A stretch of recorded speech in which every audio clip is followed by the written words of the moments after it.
An empty bench, a lone hat. Whose absence does it betray? Welcome to Vale Files. I am your host, Thorne. I'd love to know, where are you listening from today? Your comments make every case more meaningful. Now, the story. It was upon a dreary November morning, when the rain draped itself across Baker Street windows like a sullen curtain, that I first heard of the singular affair of the hat upon the empty bench. Holmes had been listlessly playing upon his violin, the bow tracing a mournful strain that seemed more suited to a funeral cortege than our modest sitting-room. I had thought him sunk in that peculiar languor which so often seized him between cases, when suddenly the door burst open and Inspector Lestrade entered, his boots leaving damp marks upon the carpet. Holmes glanced up, laying his violin aside with that quickness which betrayed a mind ever eager for the scent of mystery. "Good morning, Lestrade." "A criminal has erred, or else you would not be troubling us on such a morning. Pray be seated. You bring with you, I perceive, a matter that smells of rain, mud, and melancholy benches." Lestrade gave a short laugh, though his expression was far from amused. "By heavens, Mr. Holmes, I sometimes wonder if you've bribed half of London to keep you informed. Yes, there's a bench in Regent's Park at the heart of this business, but what you'll make of it, I cannot say." I set down my teacup, sensing that Holmes was already alight with interest. "Do go on," Holmes urged, steepling his fingers. Lestrade cleared his throat. "At first glance, nothing but a trifle. A park-keeper, making his rounds before dawn, found a man's hat resting upon the centre of a bench. Nothing unusual there, you'll say? But the keeper swears the hat was dry, bone dry, though all else about was soaked from the night's storm. Not a soul was in sight. When he lifted the hat, he discovered beneath it a smear of blood upon the wood, and no sign, mind you, of any person injured, nor footprints leading away. Just the hat, dry as tinder, upon a wet bench, and a little blood, as if placed there deliberately." "Most intriguing," murmured Holmes, his eyes gleaming. Lestrade continued grimly. We made inquiries at once. "The hat is of fine quality, marked by the maker's initials inside the band, but here lies the rub. No one claims it. The shopkeeper swears he sold it only last week, but the purchaser gave a false name. We've searched hospitals and stations. No one matches. It's as though the hat and its phantom owner materialized out of the fog and vanished again." Holmes sprang to his feet and paced the hearthrug, his face alive with calculation. A bloodstain without a body, a hat that defies the weather, and a bench that conceals a secret. "My dear Watson, the game is afoot."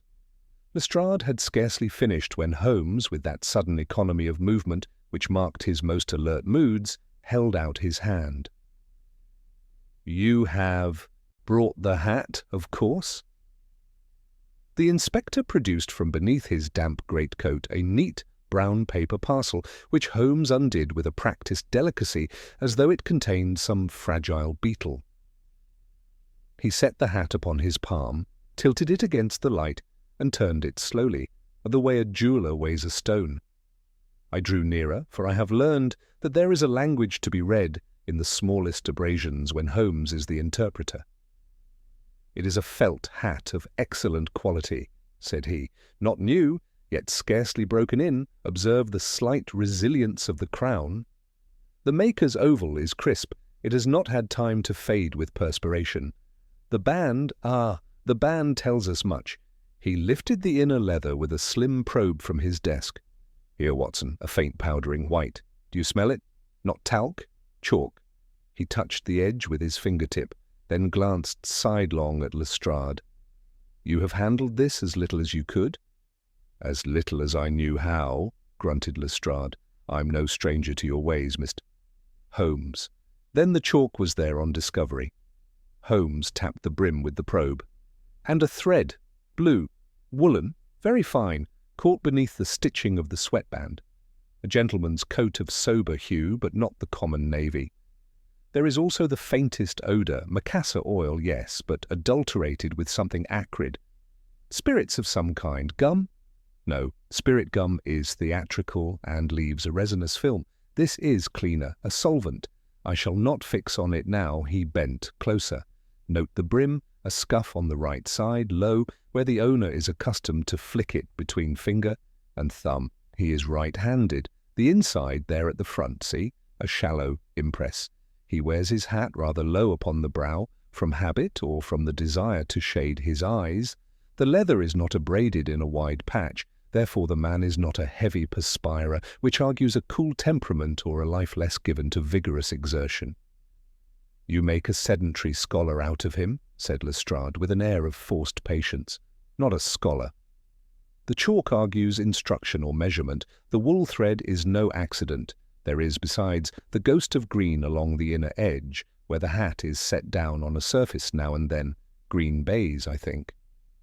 And here, Watson, your lens. Yes. A tiny flake of something metallic, grey, easily crumbled. Graphite. The man's occupation brings him into habitual contact with chalk, graphite, and green baize. Where do chalk and graphite both abound? Upon green baize. The drawing-room table of a dilettante? Hardly. A billiard table, where the cues are chalked and the scoreboard penciled. Either our man is a frequent player to a professional degree, or he is employed in an establishment where such things are tended. "A billiard marker," I ventured. Holmes's mouth tightened in that infinitesimal smile which is his commendation. "Or someone who affects the place often enough to collect its dusts, yet the quality of the hat is not that of a common marker. It is too good by half. A gentleman accustomed to billiard rooms, perhaps a clubman with idle hours, or—" He paused, his gaze now travelling to the crown, where a nearly invisible crescent lay. A narrow bruise in the felt, shallow but sharp-edged as if pressed by a case-lid. There was something carried upon the hat from time to time, something rectangular that sat upon it briefly. A case of what? Cards, number. The stain would be of paste or gilt. A violin? Not so. The shape is wrong. A portfolio? More likely. That returns us to drawing. Plans, perhaps. Plans and green baize are not strangers. Plans? Lestrade repeated, sceptical. Let us say a habit of measuring and penciling at long tables. I do not insist upon it. Holmes flicked the crown lightly and set the hat upon our table. The more significant point is its dryness amid general wetness. You say the rain fell all night? From before midnight till just after 4, said Lestrade. Our keeper found the hat a little after 5. The bench was wet through. Then the hat could not have lain there uncovered during the storm. Either it was placed there after the rain ceased, having been sheltered elsewhere, or it was covered where it lay. Yet we have a smear of blood beneath it. A smear is not a spatter. It is made by contact. The hat was lifted or else placed over blood already upon the bench. He clasped his hands and regarded the fire. An arrangement, then, designed to attract attention without yielding identity. A message, perhaps, but to whom? To the police, naturally, through the keeper. The blood is the bell, the hat is the tongue. You talk in riddles, said Lestrade, though not unkindly. What of the purchaser giving a false name? An expected precaution if one intends to abandon the article at the heart of a mystery, Holmes returned. We shall not, however, allow that to deter us from speaking with the hatter. A false name is not a false voice or a false walk. Hatter's eyes are keen. He will recall height, manner, whether the customer was diffident or accustomed to ordering fine things. A man who buys a quality hat and then leaves it upon a park bench is either very sure that it will be remarked, or very sure that he shall never need it again. "Meaning murder?" cried Lestrade. Holmes's hand described a languid circle. "Meaning only that the man calculated. Whether he calculated upon his own disappearance or upon another's is part of our inquiry. He moved to the mantel where his chemical reagents were ranged. With a camel hair brush, he made a gentle pass across the inner band and coaxed a few grains into a folded slip of paper. "For later," he said, slipping it into a drawer. "Now time presses." We must see the bench while the memory of it is fresh in Mr. Lestrade's mind, and the damp has not entirely fled. Watson, your coat. Lestrade, you shall take us by the shortest route. I would have a word with your park keeper too. Men who rise before dawn have eyes different from those who do not. Within half an hour we were rattling through the damp streets in a hansom, the mist hanging like a veil and the horses' flanks steaming. Holmes sat forward, his long fingers beating a noiseless tattoo upon the apron, his eyes half closed in that curious inward vigil that presaged an outbreak of acute energy. Lestrade gave us such particulars as he possessed. The bench in question lay along a broad path near the boating lake of Regent's Park, partly shaded by a plane tree, whose leaves, now in their last tatters, dripped reluctant drops upon the gravel. The keeper, a sturdy fellow named Mullins, made his round at a little after 5, as the pale bruise of dawn began to form along the horizon. He had seen no one, heard only the steady sigh of the wet leaves and the far-off clatter of a milk cart. The hat, this hat, sat neat as a churchwarden's upon the centre of the bench, and beneath it, when he lifted it, the smear of blood, as from 2 fingers drawn once along the grain of the wood. 2 fingers? Holmes repeated, rousing. So Mullins said, Lestrade replied. He is a careful man. He replaced the hat as he found it and summoned the constable from the gate. They did not find prints. The gravel was pitted with rain. Any marks had been taken back by the storm. The tree above had sheltered the bench somewhat, but not entirely. There was no pool of blood upon the ground. The smear was the only sign. Holmes nodded, his expression unreadable. And the hospitals? No report of any man with a head wound or similar, Lestrade admitted. We looked for a body in the lake. Nothing. We're still dragging. We alighted at the park gates and passed along a glistening path where the world smelled of wet bark and the sour sweetness of sodden leaves. The bench lay as Lestrade described, its slats dark with moisture, the plane tree spreading a mottled canopy. Mullins, a square man with red hands and a cap like a short roof, approached with a deferential bob to the inspector and an awed glance for Holmes. "You're the gentleman what sees the secrets," he said. "Begging your pardon, sir, but there ain't much to see." "That is what is always said," Holmes returned, with a pleasantness that had in it a thread of steel. He crouched before the bench, then lay full length upon the gravel to bring his eyes level with the underside of the seat, a posture which drew from Mullins a small cough of embarrassment. Holmes's lens flashed. He touched the wood with a folded card, then the ground beneath, then the bark of the plane tree. He sniffed. He listened. He was still. "The smear was here?" he asked at last. Mullins pointed. "Aye, sir, there. 2 streaks, side by side, as if someone's fingers was damp and they took a wipe. Not much of it, not enough to drip." Holmes's gaze went to the slats above. "The grain rises. A wipe along this direction would catch." "You replaced the hat?" "As I found it, sir." Holmes's face showed a quick flash of satisfaction. "Good." He took from his pocket a tiny square of paper and pressed it to the wood, lifting away a faint stain. He brought it to his nose. "Not arterial, no sharp tang, venous or mixed, and already oxidized. Hours old by the time you came, Mr. Mullins. Yet the hat was dry, therefore the blood was set before the hat was placed, or else the hat had been very perfectly sheltered indeed." He looked up at the branches above us, then at the spread of damp upon the bench. He placed the hat where Mullins indicated it had lain, and watched how the drops from the plane leaves gathered and fell. The plane drips irregularly. If the hat had been here overnight, even under this canopy, there would be a pattern of darkening upon the felt from random falls. There is none. Our phantom arrived between the cessation of the rain and your round, say, between 4 and 5. "What man walks a park at that hour?" Lestrade muttered. "A man who would not be seen," Holmes said. He stepped off the distance to the path, then to the lakeside, eyes measuring. He knelt at the base of the tree and with a penknife flicked away a tiny pellet from the bark. "Here is a fragment of wax with a thread of cotton sunk into it." "Candle wax, not beeswax?" hard, cheap. And by the bench foot, Watson, your finger. Do you feel a powder on the gravel? There. Do not sneeze. Chalk again, very faint. Lestrade peered, baffled. What do you make of it, Mr. Holmes? That your man composed a little scene by borrowed light, Holmes said, rising. He stood here in the lee of the tree, shielded from the path.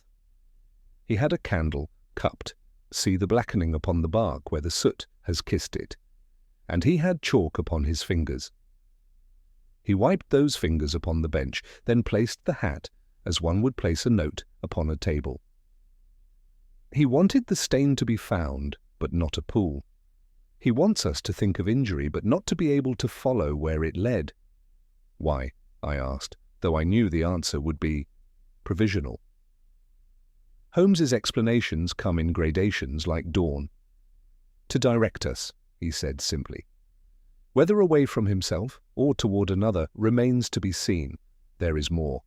The wax thread of cotton suggests the candle was wrapped or carried in a paper twist for just such clandestine use. That argues preparation.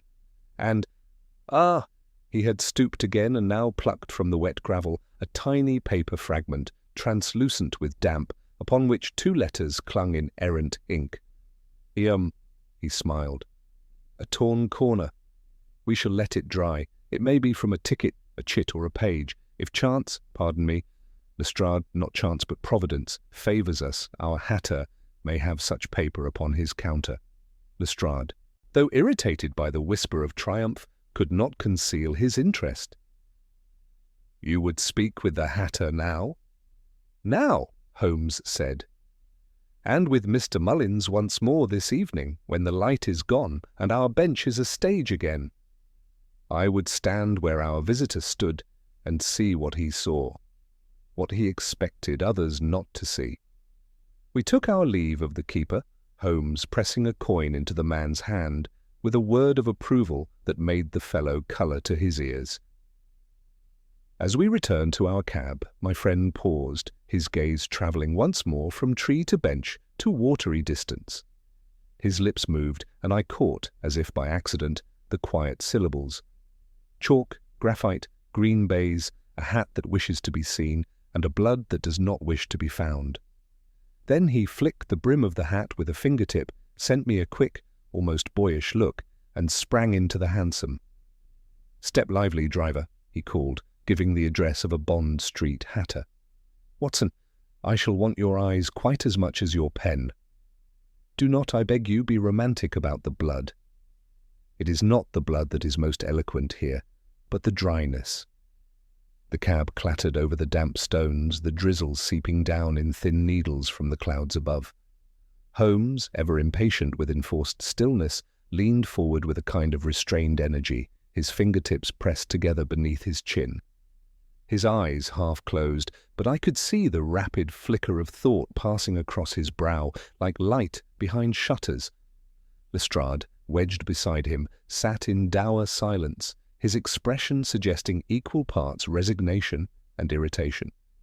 He knew, as I did, that Holmes would not share his conclusions until every thread was firmly in hand.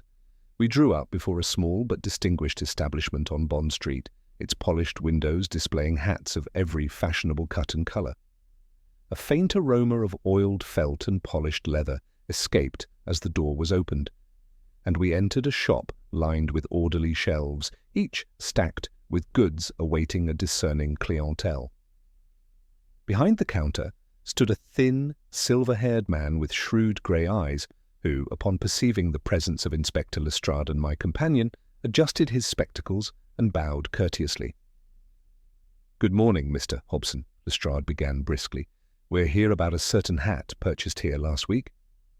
I believe you may recall the buyer." Holmes placed the disputed article upon the counter with a neat, deliberate gesture. Hobson leaned forward, adjusted his spectacles once more, and regarded the hat with a seriousness befitting a coroner examining a corpse. Yes, indeed," said he at length. "I remember the gentleman clearly. It is not often that one encounters such particularity in a purchase." He asked after the weight of the felt, the thickness of the band, and even inquired whether I had anything with a crown a fraction deeper. A discerning customer, his name? Lestrade asked. Hobson spread his hands apologetically. He gave it as Mr. John Smith, which, as you may well imagine, satisfied neither my curiosity nor my experience, but we are not in the habit of cross-examining our customers. The man was tall, I should say, of good carriage, though a trifle stooped at the shoulders. He spoke quietly with an accent faintly, how shall I say it, northern, though not coarse. Perhaps Yorkshire, though softened by education. He paid in cash, crisp notes, and left quickly after confirming I should box the hat rather than wrap it. He carried the box himself. Holmes's eyes lit briefly. "A box indeed? You are certain?" "Perfectly." A plain cardboard hat box which I furnished him with, at his request. He did not linger. I confess I was struck by his haste. Holmes leaned closer. "Did he remove his gloves to handle the felt?" "Yes, sir, for a moment only." Black gloves of a thin, supple make. His hands were pale, the fingers long. An artistic hand, perhaps, though his nails bore the faintest stains. Graphite, I should judge, though I did not consider it at the time. Holmes exchanged a quick glance with me, then resumed. "Did he wear spectacles?" "No, but his eyes, grey, keen, with a restless, darting movement, as though he observed much in little time." "I took him for a man accustomed to calculation." "That will suffice," Holmes said at last, nodding his thanks. He took up the hat once more and turned toward the door, Lestrade already scribbling notes in his pocket-book. As we returned to the cab, Holmes's lips curled into a half-smile. "The chalk, the graphite, the green baize, our billiard-room hypothesis strengthens. We have a man of precision, given to measurement, who purchases a fine hat in haste under a false name and leaves it in a public park like a breadcrumb for the crow. He wishes to be found, but not to be known. Interesting, is it not, Watson?" I confessed that it was all but impenetrable to me, though I longed to see how Holmes's deductions might take form. Lestrade, too, was not persuaded. "A billiard player? A billiard-room draftsman? What has that to do with blood on a bench? We cannot make a crime out of a hat, Mr. Holmes." "You cannot," Holmes returned, with biting sweetness. "But the hat has already spoken volumes. We are in pursuit of a man who leaves symbols, not merely stains. He invites our attention as surely as if he had posted a letter to Scotland Yard." Our next destination, by Holmes's direction, was a well-appointed club near Piccadilly, known for its extensive billiard rooms. Holmes had obtained a temporary membership on previous occasions, when cases brushed the fringes of London's fashionable haunts. There, amid the polished wood panelling and the green glow of shaded lamps, the air heavy with smoke and the quiet click of ivory balls, Holmes prowled like a bloodhound on the scent. He examined chalk trays, cue racks, the attendants' ledgers, and the notice boards, his eyes darting over every scrap of handwriting and every fragment of dust, as though each might yield a clue. At length, one of the attendants, a brisk young man in a club waistcoat, approached. "Beg pardon, gentlemen, but may I assist?" Holmes's voice was mild. "You may indeed." A gentleman, tall, stooping, with pale hands, he frequents here, I think. Grey eyes, a northern accent, very exact in his manner. "Do you recall him?" The attendant pursed his lips, considering. "Why, yes, sir." "That sounds like Mr. Oliver Charpentier. Comes here 2 or 3 evenings each week. Always alone, save for the occasional match he observes rather than joins. He is particular about the tables, insists upon the newer cloth, and has a way of rubbing the chalk between his fingers absent-mindedly while watching the play. Some think him eccentric, but he pays his fees promptly." Holmes inclined his head. "Has he been here of late?" "Not since 3 nights past. He stayed late, near closing, and left with a portfolio under his arm. He asked me whether anyone had inquired after him. A strange question, I thought. When I said no, he looked almost disappointed. Holmes's gaze sharpened. "A portfolio, indeed! Did you notice its contents?" "No, sir." But it was a thin case, the kind artists use, bound with a strap. Holmes thanked the man and turned to us. Gentlemen, our spectre gains flesh. Mr. Oliver Charpentier, a name at last. We have a draftsman or artist given to solitary vigils, whose hands bear chalk and graphite, whose hat is purchased with secrecy, and who parades his vanishing act in Regent's Park. The question now is, why? Lestrade gave a short laugh, still unconvinced. Why indeed? For all we know, he is merely an eccentric fellow who likes his billiards and misplaced his hat. Holmes shot him a withering glance. Men do not stage scenes with blood, candle wax and paper fragments, merely to misplace hats, Lestrade. I shall thank you to withhold your theories until you have one. It was evening before we found ourselves once more at Baker Street. Holmes had spent the hours pacing, scribbling notes, and peering into the little square of paper fragment he had rescued from the bench, which now lay drying by the fire. When at last it was stiff enough, he smoothed it with a glass rod and examined the faintly inked letters. He mused aloud. Com? Dom? Rom? A fragment of a word only. Watson, what words end so? We must consider from, perhaps, I offered. Possible. A note of origin, perhaps an address.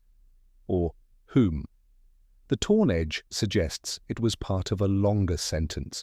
We cannot yet be sure. He set the fragment aside with an almost reverent care, then turned once more to the hat, which now seemed to dominate the room with its mute presence. Watson, I suspect we have only brushed the surface. There is method here, not madness. The man Charpentier, if indeed he is our quarry, has contrived a puzzle, and where there is puzzle, there is purpose. As the fire burned low, the room thick with smoke and expectation, Holmes's voice fell to a near whisper.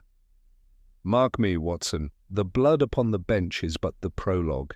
Something lies behind this silent exhibition, something that will soon step forward into the play.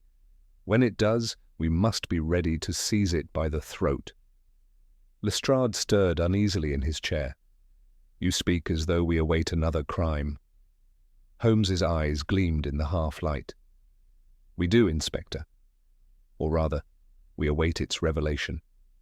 And with that chilling prophecy, the night drew in upon Baker Street, the unanswered questions pressing upon us as tangibly as the fog curling at the windows. The fog pressed low upon Baker Street till it seemed to rub its back upon our windows. Morning came late and grudgingly, and when it came, it found Holmes already astir.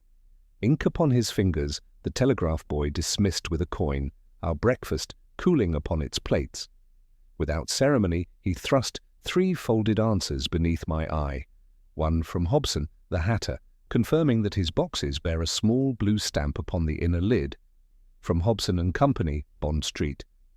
The second, from the Piccadilly Club, stating that Mr. Oliver Charpentier had not signed the book since Wednesday last, and the third, from a clerk of Holmes's acquaintance at Somerset House, who reported that no gentleman of that name kept a town-house, but that a lodgment for letters had been taken in his name at a receiving office near Bloomsbury. Charpentier is a man without an address, Holmes observed, buttering toast with absent precision. A ghost who nevertheless buys hats and watches billiards. We must not chase a shade in daylight when the stage was set by candle. We return to the park this evening, Watson, as agreed. Until then, I shall be perverse and do nothing. This assertion proved false within the hour. He rummaged through his chemical cabinet, wrapped a small jar of fine ash in paper, pocketed a thread of gut, something like a violin string, and took down his black cape with the air of a general fingering his maps.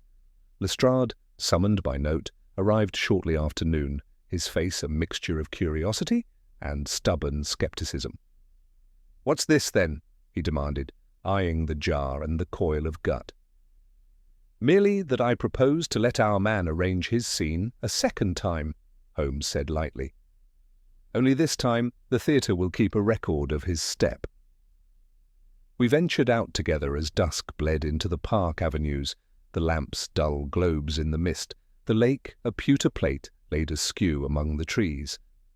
Mullins had left the bench as ordered, and with a nod from Holmes he withdrew a little way, his sturdy figure melting into the grey like a rock into the tide. Holmes, crouched by the seat, looped the fine gut round the underside of the middle slat and led it back like an angler paying out line, fixing the free end between his forefinger and thumb. "If the hat or any substitute is set upon the precise centre," he whispered, "the weight will fret the slat by a hair's breadth. My finger will know it, though the eye cannot." Then, with incredible delicacy, he sifted a breath of ash across two patches of gravel, one upon the path that led from the boating gate, and the other in the lee of the plain where he had found the wax. The ash fell so thinly that even my practised eye could scarce detect the dulling of the grit, yet I knew, as he knew, that a foot would speak its print there as plainly as ink upon paper. He set me behind the bole of the tree, my eyes upon the bench's under edge, while Lestrade lodged himself at the turn of the path where he might intercept a runner. Holmes himself vanished, I cannot say where. It is one of his talents to be present without being seen, like a thought withheld.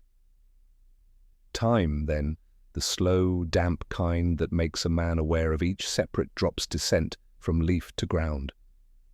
The lamps hummed. Somewhere a milk-boy whistled 3 notes and was swallowed by silence. I had begun to suspect that we waited upon nothing but our own credulity when the line in Holmes's fingers, no, in mine, for he had passed it to me with a nod, tightened by a fraction, so slight a tremor that it might have been imagined.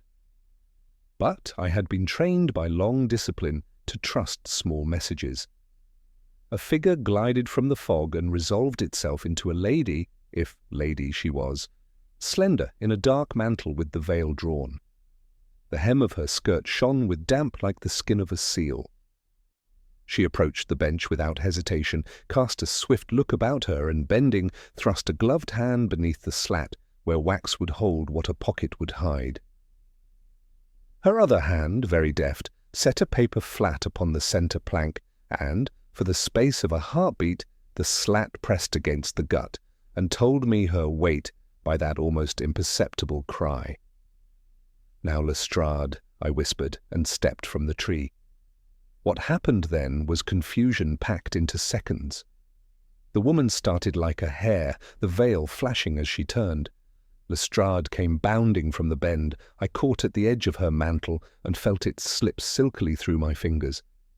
She fled left, not down the path, but across the sward to the lake's margin, where the gravel takes a man's step and makes of it a tail.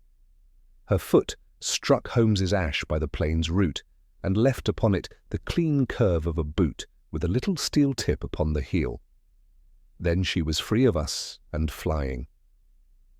Holmes appeared as if split from the fog at her shoulder. His hand closed upon her wrist. Something fell from her, the smallest glove, grey kid, and a pencil no longer than a joint, and then, with a twist a fencing master might admire, she wrenched loose, flung herself into the lower gloom, and was gone upon the path to the boating gate. "After her!" Lestrade roared, and hurled himself in pursuit, his boots telling all London where he ran. Holmes did not follow. He stooped at once, and with a tenderness I had seen him reserve for a violin bridge, lifted the paper from the bench and slipped it within his pocket-book. He gathered the glove and the stump of pencil, and only then looked up at me, his eyes bright. "Perfect," he murmured. "More perfect than I hoped. Shall we not—" "No need. Lestrade will lose her at the gate. A cab was waiting. He will bring me a number, or if not that, an impression of one. I am content with what she has told us."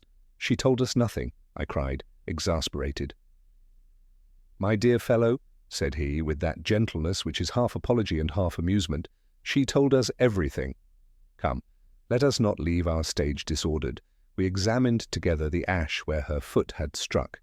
Holmes nodded.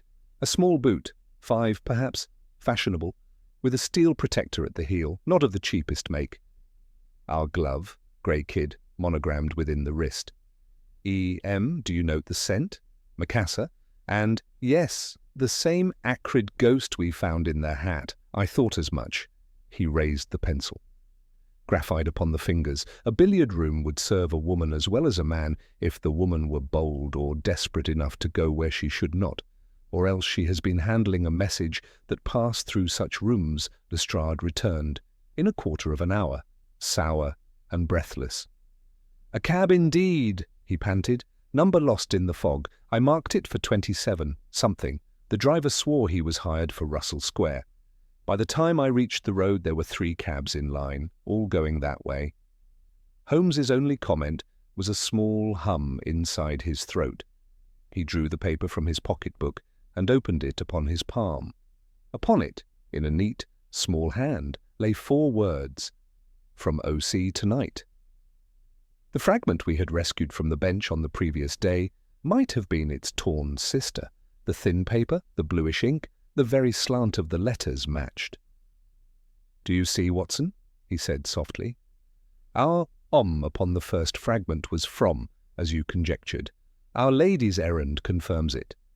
A rendezvous arranged by a man who signs himself only by initials, a lady who fetches the note from beneath a park bench by candle arrangement. A hat, purchased under a false name, left dry in the rain to draw attention to blood that wished to be seen without yielding a trail. There is a mind in this, in both minds perhaps. And they are not in accord." Lestrade scowled at the note. "Tonight." "There's tonight done already. Where is this to happen?" "Here," Holmes returned, tapping the bench. "Where else? But not for us. We have rung the bell too loudly. Our lady will not return. She has been startled. Our man, however, will not alter his plan for a constable's boots. He will shift the scene. Oh, yes, but he cannot shift the hour. He signed it so that the lady should trust him. He will keep his word, if only to keep his hold." "Then we are to wait here all night?" Lestrade grumbled. "No, we are to move where he must move if his play is to go forward." Holmes's gaze passed from bench to lake, lake to path, path to the black lozenge of the boating-house beyond the lamps. He cannot meet a startled woman upon an exposed bench under an inspector's nose. He will withdraw to the first cover that permits privacy and choice. That building by the boats would do, or a pavilion near the keeper's shed. Mullins, summoned by a low whistle, supplied the local knowledge at once. "There's the boat-house, sir, locked to nights, and there's a little reading room, as they call it, where the gentlemen sit on wet afternoons to look at the papers. That's kept at the pavilion by the refreshment stand. A reading room," Holmes repeated, with the faintest of smiles. "And we have a pencil and chalk and a taste for green baize. How fortunate for us that London loves its rooms." He left Lestrade to arrange a discreet watch at the boating-house and led me, with the swift, noiseless step he employs when he has decided and does not wish his decision to be overheard by fate, along the curve of the path to the pavilion. It was a modest building with shuttered windows, its door secured by an ordinary padlock. Holmes knelt, put his eye to the keyhole, sniffed and straightened. Paraffin from the lamps within, damp paper, and, our old friend. He touched the lock with a fingertip and showed me, when he drew it back, a faint white smear. Chalk. Either the keeper is a billiard player, which he is not, or the door was tried by fingers that were powdered as much by habit as by necessity. With Lestrade's reluctant permission and Mullins's key, we entered. Inside stood 3 tables, each covered in green baize worn smooth by 1,000 elbows, a rack of dated newspapers, a long bench, and a little hearth with ash, white as bone. Holmes went at once to the far table, where a corner of the baize had been lifted and set down again slightly awry. He raised it with surgeon's delicacy. Beneath, pressed flat against the board by a wafer of wax, lay a second paper, a twin to the first in hand and tone. "Had Our Lady not been startled," said Holmes, removing it, "this would have served as the change of stage. It bore only a time and a single letter. 10. R." He looked around the room. "R for reading room, for river, for Russell, or, more likely, for room itself, as in room 10. He leaves his clues as men leave coins upon a bar, unwillingly, because their business requires it." Lestrade's impatience boiled over.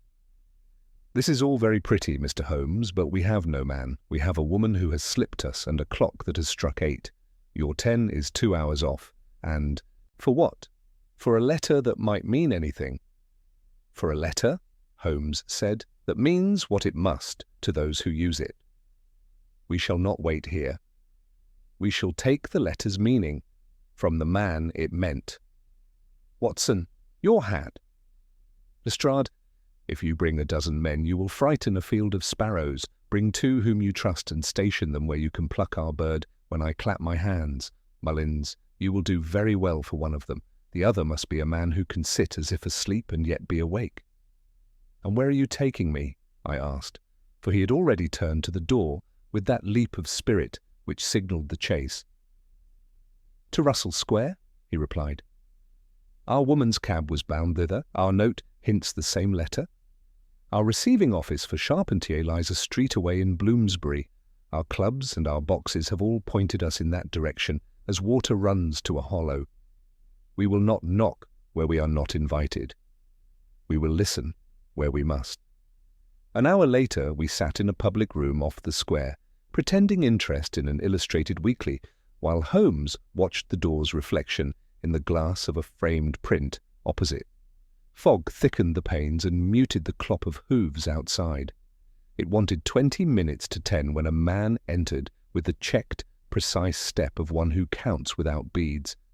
He was tall, a thought stooping, his gloves black and thin, his eyes the restless grey we had been taught to expect. Under his arm he bore a slender portfolio bound with a strap. Holmes did not stir. Only his voice moved, and that in a breath no one else could have heard. "There, Watson," he murmured, as the newcomer took a seat with his back to us and set his portfolio upon his knee. "You behold, mister." Oliver Charpentier, arriving for the letter whose meaning we shall presently steal from his pocket. Holmes's eyes never left the reflection in the framed print, though he gave the appearance of a man idly glancing through an illustrated paper. The figure of Oliver Charpentier sat with his portfolio resting upright against his knee, the strap taut, his gloved hands folded one atop the other. He exuded the peculiar composure of a man waiting for a signal no one else could perceive. For several minutes he neither moved nor looked about him, save for one swift survey of the room when he entered. I, whose nerves had been wound tight by Holmes's whispered anticipation, found myself scrutinizing each detail as though it might burst into confession. Charpentier's coat was of dark cloth, a little worn at the elbows but brushed with care. His collar was tall, his cravat tied without flourish. A droplet of rain still clung to the edge of his hat brim, though the hat itself he had set neatly on the table beside him. His posture was both precise and uneasy, a contradiction I could not reconcile. At length he drew a small notebook from his pocket and appeared to write a line in it with the stump of a pencil. He glanced once toward the door, then closed the book and returned it. A few minutes later, as the hour drew close to 10, the door opened again. This time it admitted no lady in veil, but a stout man with a florid face, his coat collar turned high against the damp. He looked neither to the right nor left, but strode directly to Charpentier, who rose at once and inclined his head with the courtesy of a junior to a superior. The stout man spoke a few low words, too low for me to catch. Charpentier nodded and, after the briefest hesitation, handed him the portfolio. The stout man tucked it beneath his arm as casually as if it had been a folded newspaper, and the two made toward the door. Holmes was already in motion. He rose so swiftly that his chair scarcely creaked, and with a murmured, "Come, Watson," he glided after them. We passed into the fog-bound square, our quarry a few yards ahead. Lestrade and Mullins, posted at the corner, according to Holmes's earlier plan, stepped forward in answer to a subtle gesture from my friend. The stout man saw them. For an instant his florid face stiffened, then he made as if to quicken his pace, but Holmes was at his side in 2 strides. "Permit me," said he, in that bland yet imperious tone that admits no denial, and before the fellow could resist, Holmes had taken the portfolio from beneath his arm and turned it toward the nearest lamp. Charpentier gave a strangled cry and reached forward, but Lestrade's hand clamped his shoulder. The stout man swore roundly, but Holmes paid no heed. He undid the strap with swift fingers and opened the case. Within lay a sheaf of papers, neatly rolled and tied. Holmes withdrew one, scanned it in the lamplight, and gave a low whistle. "Plans, Watson?" "Architectural plans, and of no mean importance. These are not sketches of idle amusements, but the drafts of a government building, the new Admiralty wing, if I mistake not. Gentlemen, we have passed from a hat upon a bench to the security of the realm." Lestrade's face darkened with sudden comprehension. "By heavens, espionage," he muttered, "and in the heart of London." Charpentier's composure broke at last. He wrenched himself round to Holmes, his pale eyes burning with desperate intensity. "You do not understand," he said hoarsely. "Those papers were not stolen.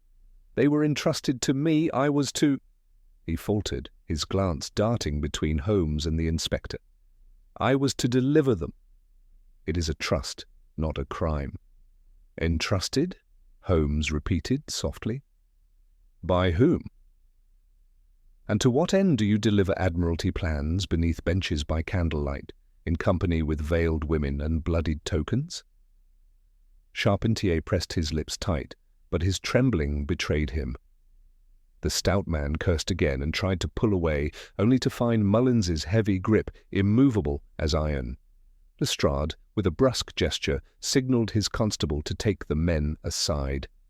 "We'll have the rest of this at the yard," he said. "It is too large for park keepers and billiard halls now." But Holmes, still scanning the sheets with rapid, hungry eyes, did not yield them at once. "Inspector," he said in a tone both urgent and calm, "permit me one moment more. This is no ordinary leakage. Note the marginal marks, the penciled calculations in another hand. These are working drawings, not mere copies. Someone with technical knowledge has handled them. Charpentier is a draftsman, yes, but whose is this other hand?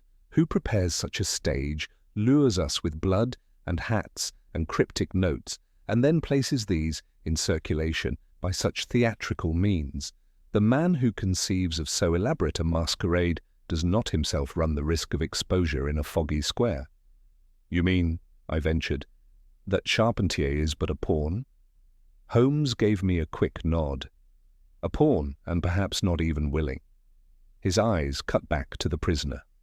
"You protest that you were entrusted. By whom, Mr. Charpentier? Answer swiftly, for silence may serve another's cause, but it will not serve your own."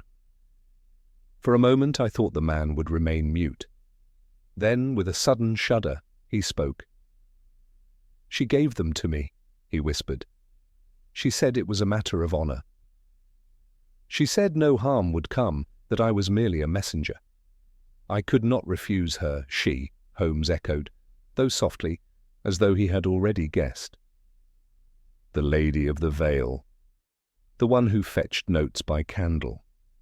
And she has led you into a coil of treachery that might cost you your freedom, if not your neck." Charpentier turned a stricken gaze upon him, but Holmes had already snapped the case shut and thrust it back toward Lestrade. "Take them, Inspector. Guard them as you would the crown itself, but I warn you, the woman is the key. She is bold, cunning, and dangerous. If she escapes into the night, you will have seized the pawn but lost the game." Lestrade growled his assent and marched the prisoners off into the fog, the constables close behind. Holmes and I remained by the lamp, the night quieting once more around us. For several moments Holmes stood quite still, his gaze lost in the dark, his long fingers tapping the portfolio's imprint upon his coat sleeve as though playing an unheard tune. "At last, Watson," he said, his voice low, "our dry hat has poured its secret." It was not madness, but a signal. Blood upon a bench, chalk upon a lock, wax upon a tree, all for the sake of a rendezvous that masked a transaction. Yet we have but grazed the outer bark of the tree. The roots remain hidden. Who is this woman? What power does she hold over a man like Charpentier that he risks all at a word from her lips? And most pressing, who is it that waits in shadow to receive such plans, to use them not as curiosities, But as weapons? He turned suddenly, his eyes alight with the fire I knew so well. There is work yet, my dear fellow. Much work. We must learn her name, trace her cab, follow the trail she has laid so cleverly across fog and billiard table, for until we find her, the case is no more solved than the hat was dry by chance.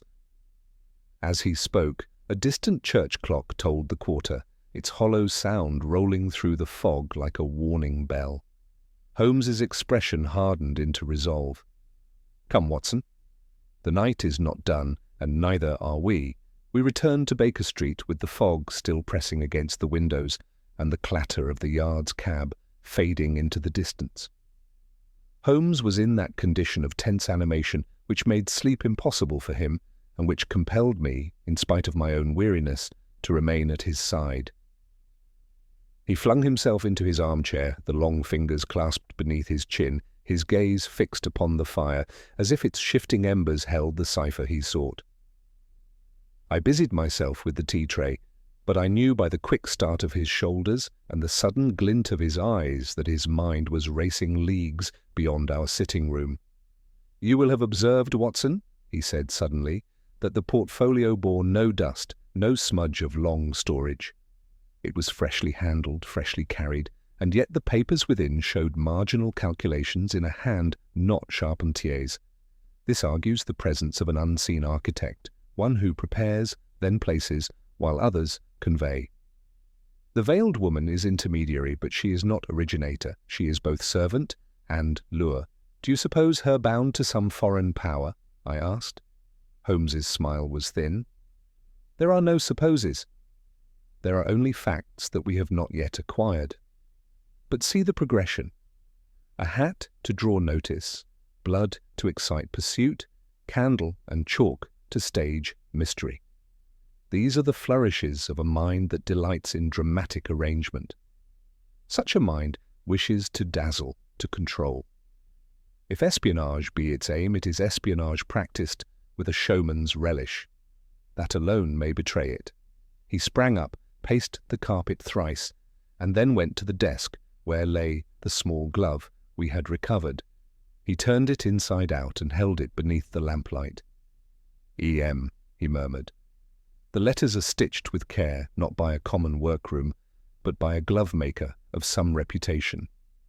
Kid of this softness is not bought by the dozen pair. There is our entry point, Watson. London has only 3 such makers who would embroider initials with this refinement. Tomorrow we shall visit them in turn. And tonight, I ventured, noting the restless gleam in his eye, tonight, my dear fellow, we do not waste. You recall the cab which carried Our Lady toward Russell Square. Its number was imperfect, yet it began with 27. London's cabmen are creatures of habit. They favour their own stands. We shall walk Russell Square and its approaches, question a landlord here, a porter there. She must have alighted within those bounds, for haste was her shield. With luck, the fog that cloaks her from the yard may yield her to us. Thus it was that I found myself, an hour past midnight, treading the dripping pavements of Bloomsbury beside my friend, our collars turned up against the mist, our ears alert to every wheel's rattle. Holmes questioned with quiet precision. At a coffee stall, a night watchman, a constable pacing his beat. To each he gave the same outline, a lady, veiled, alighting from a cab near Russell Square. Most shook their heads. At last, a crossing sweeper, a ragged lad, declared he had seen such a lady hurry into a tall house by the south side. "Number 32, sir," he said eagerly. "She tapped quick at the knocker and was let in straight away." I knows the maid there. I helps with her baskets. Holmes rewarded him with a coin and a smile. We crossed at once to the indicated house. It was tall, respectable, with shutters drawn, and a lamp faintly burning above the entry. Holmes examined the step with his lens. The damp showed the faint arc of a small boot, steel-tipped. He straightened with satisfaction. "She is here, Watson. But we cannot storm in like Lestrade. We must wait for morning, when doors open under excuse and errands gain entry. Till then, observation, you see that balcony above? It overlooks the square. If she leaves by stealth, it will be by that way. And so we kept vigil beneath the shadow of the plane trees, the hours dragging with the slow certainty of a pendulum. Toward dawn, a faint figure moved behind the curtain of the balcony window. Holmes's hand touched my sleeve, commanding silence. The curtain stirred, then closed again. Nothing more. At last, as the first carts rattled over the stones and London began to yawn itself awake, Holmes drew me away. "Enough for now," said he. "We know her lair. Let us call upon glove-makers after breakfast. If her initials are indeed what they purport to be, we may soon fit a name to the shadow." By midday we were in Regent Street, standing before the polished glass of Messrs. Duret and Filz, purveyors of fine gloves to the fashionable. Within, the air was redolent of leather and lavender. A clerk bowed us forward. Holmes, in his most languid drawl, produced the glove. "A lady of my acquaintance mislaid this, and I would replace it for her. You see the initials E.M. Pray, sir. Do you recognize the hand that stitched them?" The clerk examined it with professional pride. "Certainly, sir. That is our own embroidery, done for Miss Emily Marchand of Bedford Place. She has been a client these 3 years. We delivered her last order, but a fortnight past, Holmes bowed his thanks with an elegance that masked the gleam of triumph in his eye. Miss Emily Marchand, excellent. I recall the address. Come, Watson, our fog has yielded a name, and names are the stepping stones to truth. As we left, he added in a low tone meant only for me, Bedford Place lies a street from Russell Square. Our young crossing sweeper spoke true. She has chosen her ground well. But why does Miss Marchand, a lady of apparent means, meddle with Admiralty plans and lure draftsmen into peril? That is the riddle, and I fancy the answer is less innocent than she would claim. We returned to our rooms where Lestrade awaited, the plans safe under lock at the yard, but his expression still troubled. "Charpentier maintains he is innocent," said he, "says the lady persuaded him with tears and entreaties. Claims she spoke of family honour, of some wrong she would repair, if only he carried messages for her. He swears he never guessed at treachery, and do you believe him?" Holmes asked. Lestrade grunted. "I believe no man who hides his business in fog and parks at midnight." Holmes regarded him coolly. "Then you may err, as so often. The man's weakness is evident, susceptibility to a woman's plea. But the greater hand is hers. Keep him under guard. Do not press him with threats. He may prove useful bait if she seeks him again." When Lestrade had departed, Holmes stretched himself upon the sofa, the glove twirling idly in his fingers. "Watson, tonight we return to Bedford Place. The lady must be watched more closely than the yard can contrive. If she stirs, we must be her shadow. Already I hear the faint rustle of the greater net closing, and it is not cast by Lestrade." That evening, once the lamps were lit and the fog returned to shroud the square, we stationed ourselves in a lodging opposite number 32. Through a hired glass, Holmes observed each window with tireless patience. Hours crept by. At last, near midnight, the street door opened, and Miss Emily Marchand emerged. She was veiled, cloaked in dark cloth, and she moved with quick purpose toward the North Road where cabs waited. Holmes touched my arm. "The spider goes to spin again. Now, Watson, let us see whose web she truly weaves." Miss Marchand did not hail a cab at the nearest stand, but walked with a quick, close-footed step along the railings of the square, her veil glancing now and then in the lamplight as she kept to the darker edge of the pavement. Holmes and I followed at a discreet interval. Twice she paused, once to listen, once to look back, but Holmes had already drawn me into a doorway where we stood as two shadows among many. Satisfied or impatient, one could not tell which, she turned eastward and presently took a hansom at the corner of Southampton Row. Holmes's fingers brushed my sleeve, and in a moment we were in a second cab, our driver bidden to keep the tail of that mare and no more. The fog thickened between the lamps like wool, teased by a careless hand. We passed into Holborn, swung north by a lane that smelled of damp stone and tallow, and drew up at last near a house whose windows glowed greenish in their lower panes. Above the door a gas jet hissed beneath a cracked glass shade on which one could still decipher the words "Billiard Saloon." The click of balls, the soft rasp of chalk, and the low murmur of men intent upon their game made an undertone to the weary city's breathing. "She returns to her element," Holmes murmured. "Green baize, graphite, and calculation. Come, Watson, quietly now. We play spectators." Within, the air was close with smoke and the sweetish taint of stale ale. 2 tables were ablaze under shaded lamps. A third at the back lay in a pool of dimness, as if night had chosen that corner for a nest. Miss Marchand had already passed through to a little corridor where a door stood half open upon a private room. Holmes drew me behind a pillar so that we might command the corridor in the reflection of a tarnished glass that hung opposite. Thus ensconced, I made out her figure as she slipped within and drew the door to, with a care that betrayed habit rather than fear.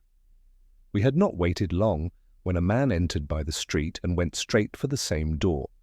He was neither the florid stout fellow of the previous evening, nor our pale draftsman. This newcomer was thin, hatchet-faced, with a nose too sharp for kindness and eyes like unlit coal. He carried himself with the cold authority of one who need not explain himself. At his passing, the nearest player made a little show of interest in his shot. The marker stiffened as if a draught had found him. Holmes's glance sharpened. "There, Watson, the architect of scenes, or I am a bungler. Observe how the room does not see him and yet sees him entirely." The man vanished through the same half-open door. A murmur, scarce more than the shifting of chairs, reached us from within. Then the door closed soundlessly. Holmes bent his head to my ear. "Wait here 2 minutes. If I am not returned, follow only to the corridor, and no farther. If Lestrade passes that way, detain him on any pretext. Our fish is a shy one. A clatter in the passage will send him back to the sea." Before I could whisper a protest, he was gone, melted from my side like a breath on glass. I confess the next 2 minutes were among the longest of my life. I studied every face, every cue stroke, every thread of chalk above the trays, as if by such scrutiny I might lend my friend some invisible support. At the edge of that dim back table, a cue lay idle, its blued tip pointing at nothing. An ash of cigar fell upon the floor and was crushed beneath a heel with a malice out of keeping with so small a murder. Then the door moved again, opening no more than a hand's breadth. Holmes reappeared as lightly as he had gone, but in his eyes shone a curious light I had seen only when some inward conviction battled with urgent time. He took my arm and propelled me, not out, but across the saloon to the bar, where he asked for 2 glasses of the house's deplorable whisky, and paid for them with a coin that rang upon the wood. "To the good health of the gentleman at billiards," he said, too loudly for my comfort. 2 heads turned. The marker's chalk hesitated, then moved with redoubled industry. From the private door came the faintest pause, as if a listener had lifted his ear. Holmes's tone dropped to its ordinary key. "That will do," he muttered. "We have shown him we do not fear to be seen. Now let us retire before we are invited to leave outside in the chill air." I could not contain myself. "Holmes, what possessed you? If you think to provoke a nest of spies with a toast—" "I do not think," he returned curtly. "I know. The man within is not of the sort to be provoked by a stranger's bravado. He is of the sort to be altered by a stranger's arithmetic. He must now bring forward some piece in his game sooner than he planned, and haste is the surgeon of error. Come, we shall make for the alley behind this house. Our man plays on 2 tables at once, the front, which the world may see, and the rear, which is served by darkness. When he moves on one, watch the other. We found the alley by way of a mews where the fog pooled like spilled milk. It ran along the back of the saloon and ended in a gate that gave on to a narrow court. We had scarcely reached the shadow of a broken stair when the private door at the rear opened with a whisper. Miss Marchand came first, her step quick, her head sunk within her veil. Behind her, the hatchet-faced man moved with a panther's economy. He said something low. She answered with a breath I could feel rather than hear. They separated like two currents parting round a rock. She toward the court, he toward the mews. Holmes caught my sleeve to hold me back. Let him go. We take the more dangerous quarry. We followed the lady at a distance that would have been unsafe in clear weather, but was merciful in fog. She crossed the court, passed beneath an arch, and emerged upon a narrower street, quieter and darker than Holborn by a factor of 10. A single lamp in a grimy fanlight made a feeble island. She halted there and struck the knocker twice, once, and after a breath, once again. The door opened at once. A familiar figure filled the aperture. It was the stout, florid man who had taken Charpentier's portfolio. His face was less florid now. Anxiety had thinned it to fat string. He ushered her in with an eagerness that verged on fear, and the door closed again. "Ha!" Holmes breathed. The pawn returns to the board, and the hand that moved it grows clumsy. "Watson, permit me to be foolish for 5 minutes." He disappeared into the fog at a pace that forced me to choose between losing him and trusting him. I chose to trust, as I have done to my profit many times. Presently I found him at the mews again, not at the rear of the house we had marked, but across from it, where a low door gave upon a stair that smelled of wet coal. He had in his hand a coil of line and the stub of a candle. "You cannot mean to," I began. "I mean to place my ear where polite men do not," he replied, and was up the stair with a quietude that would have shamed a cat. I followed. The stair delivered us to a landing with a window that looked, so close as to be insolent, upon the very fanlight we had seen from the street. Between us and the next house ran a narrow gutter and the ledge of a parapet. Holmes tested the ledge with his palm, then lay upon it, wormed himself along till his shoulder was near the sash, and set the candle end upon the stone. He shielded it with his hand, struck a match, and blew it out at once. "Not for light," he murmured, answering my unasked question. "For scent. Paraffin is a talkative friend. It will creep where ears cannot." He rubbed the warm candle against the window's lower rail, then set his ear to the slit where sash met sill. I crouched beside him, my heart thudding absurdly. For a minute there was nothing but the drip of the fog and the far rattle of a cart. Then words, mangled by wood and air, began to separate like ships out of mist. "Shot again, you promised. No blood." Miss Marchand's voice, tight with strain. "Clumsy. The park was your vanity. Their man was there, one more transfer, then silence." The hatchet voice, unmistakable. "He will not bear it. Charpentier is taken. I told you he would break." A pawn breaks when one strikes. It is the board that matters. The Admiralty will draw breath again when it sees its papers returned, and while it breathes we shall have what we need. A dull thump, a fist upon a table, and then the stout man's voice, blurred by drink or fear. "They have the portfolio. I swear it. The long one took it from me at the lamp." Holmes's hand tightened on the sill. "Then you have signed your usefulness," came the hatchet voice, very soft. A chair scraped. A small cry, Miss Marchand's, rose and was bitten off. There was a heavy shuffle. A door opened within. The air pressure shifted against our cheeks. Holmes moved like a released spring. He dropped from the ledge, was down the stair in 3 bounds, and in the next instant was at the street door, his stick striking the panel thrice with an authority that would have started the dead. "Open in the Queen's name," he cried. The door did open, but on darkness and the smell of cold stone. We plunged within. A passage ran to the rear, a second door banged, feet pounded, a window burst like a shout. By the time we reached the inner room, a rope of fog had already found its way into the broken pane and lay along the sill like a snake. The room itself was small, mean, and disordered. On the table, a hat lay, dry as sermon bread, in a brewer's yard, its crown pressed with a rectangular bruise. Beside it, a smear of blood marred the grain, 2 fingers' breadth. "In again," I muttered, unable to restrain the shudder that took me. "Observe, Watson," Holmes snapped, already everywhere at once. He touched the hat, sniffed, and cast it aside. He stooped over the floor where no, not drops, a drag, marked the boards toward the back. He darted to the window, thrust his head through the broken pane, and called, "This way!" "The court." Then he was off along the passage, while I bent over the table with the awful certainty of a surgeon who recognizes a familiar wound in a new patient. We found the stout man in the court, propped as if drunken, his head at an angle no drunkenness could contrive.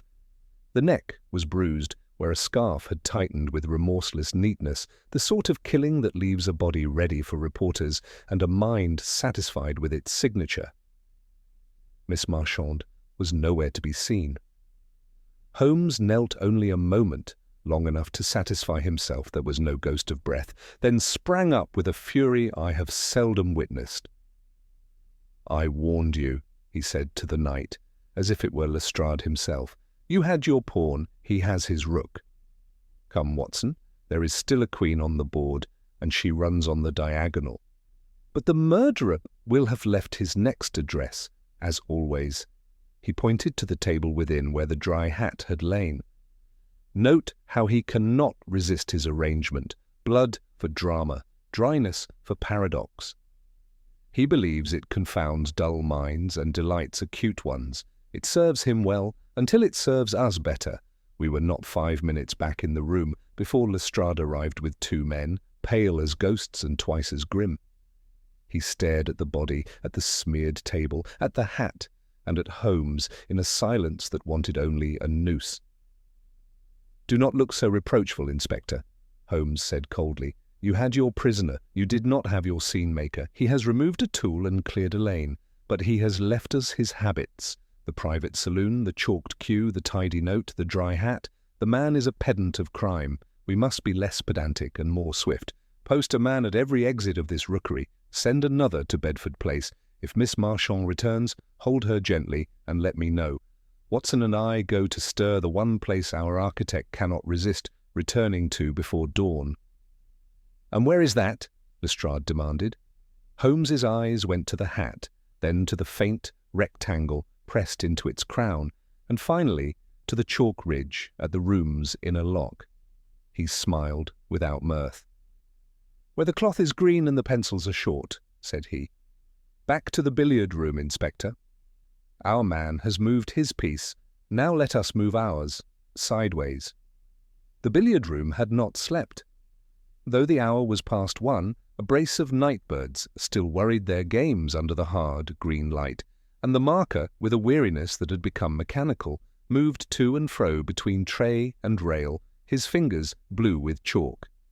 Holmes and I entered without drawing more notice than 2 new draughts might from a long window. Indeed, the place seemed to accept us as part of its own smoke. My companion's eyes, which could take the measure of a room in the beat of a pulse, travelled once round and came to rest upon the dim corridor that led to the private parlour. "Hold yourself as a man who admires a cannon to the middle pocket," he murmured. "I shall admire a drawer."